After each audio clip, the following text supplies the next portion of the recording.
साथियों नमस्कार, न्यूज़ पोर्टली में आपका स्वागत है। असम के एक और बाढ़ग्रस्त इलाके में हूँ। इस साइड में बहुत बड़ा नुकसान हुआ है, वो इलाका जो कि उदालगिरी जिले में आता है। मैं हूँ अभी मध्य प्रदेश के सीहोर जिले में। हम सिर्फ कोशिश ये कर रहे हैं कि अगर कोई ऐसा सिस्टम है खेती की दुनिया में जिसको अपनाने से आपकी लागत कम हो जाए, आपका उत्पादन बढ़ जाए, उस पर बार बार बात की जाए। इस बार चारे क्या स्थिति है? किसान पास पशुओं के लिए चारा है कि नहीं है? मैं भी उत्तर प्रदेश के बुंदेलखंड में हूँ। फरवरी में मैंने एक वीडियो स्टोरी की थी कि अंजलि के जो पिता की खेत में फसल बचाते हुए मौत हो गई थी सर्दी में।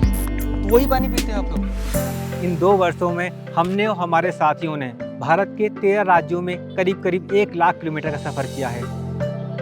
हमने वीडियो स्टोरी की हैं जो अलग अलग रीजन की हैं, जिसमें खेती है, किसानी है, पशुपालन, बागवानी, क्लाइमेट चेंज है, वाटर क्राइसिस है, इसमें ट्राइबल लोग हैं, इसमें महिलाएं हैं, इनमें बच्चों की आवाज़ें हैं। पानी ज़्यादा लगाना पड़ रहा है, बेमौसम बारिश हो रही है, बाढ़ आ रही है, सूखा पड़ रहा है। बल्कि ये भी है कि और कई तरह की जो व्याधियाँ हैं जिसमें कीट पतंगों का लगना भी है, वो भी जो है क्लाइमेट से जुड़ा हुआ मुद्दा है। ये समझने की ज़रूरत है। हमारा फोकस रहा है कि कैसे किसान की आमदनी बढ़े, कैसे जो किसान है, जो हमारा अन्नदाता है, कैसे वो नई प्रैक्टिसेस अपनाए, वो नई क्रॉप को अपनाए। ये कोई बता नहीं रहा कि ऐसा क्या हो रहा है, कि ये सब क्यों हो रहा है, लेकिन हो रहा है और किसान झेल रहा है, उसका नुकसान हो रहा है, उसका आर्थिक नुकसान हो रहा है, उसकी इनपुट कॉस्ट बढ़ रही है। तो ये सब चीज़ें हैं जिन पे मुखरता से बात करने की ज़रूरत है। हमने सफ़र किया है पश्चिम बंगाल में दार्जिलिंग से लेकर के मेघालय में शिलांग तक। हमने सफ़र किया है सिंधुदुर्ग से लेकर के झारखंड तक। हमने कोशिश की है कि भारत को किसानी के नज़रिए से एक रूप में जोड़ा जाए।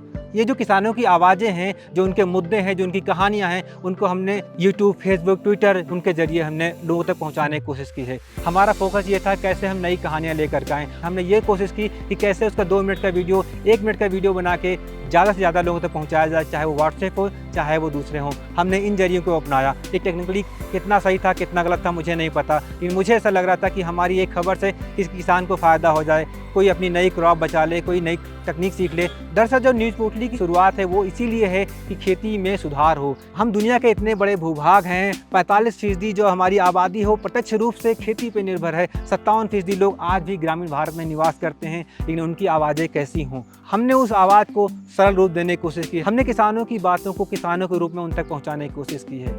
हमारी टीम बहुत छोटी है, संसाधन बहुत न्यूनतम है, लेकिन हमारे जो साथी हैं, जो जुझारू लोग हैं, वो जो हमारे साथ न्यूज़ पोर्टली में प्रत्यक्ष रूप से जुड़े हैं, और वो जो हमसे दूर थे, जो सिर्फ सहयोग कर रहे थे हमें, वो लोग जिनको लग रहा था कि हमारा काम अच्छा है, हमें साथ देना चाहिए, उन्होंने हमारा इतना साथ दिया कि हम अभी यहाँ तक पहुँच पाए कि भारत के अलग अलग राज्यों में किसान सीख रहे हैं, समझ रहे हैं, और जब उनके मैसेज आते हैं वो बताते हैं हमें कि हमारा जो सफ़र है वो सही दिशा में है।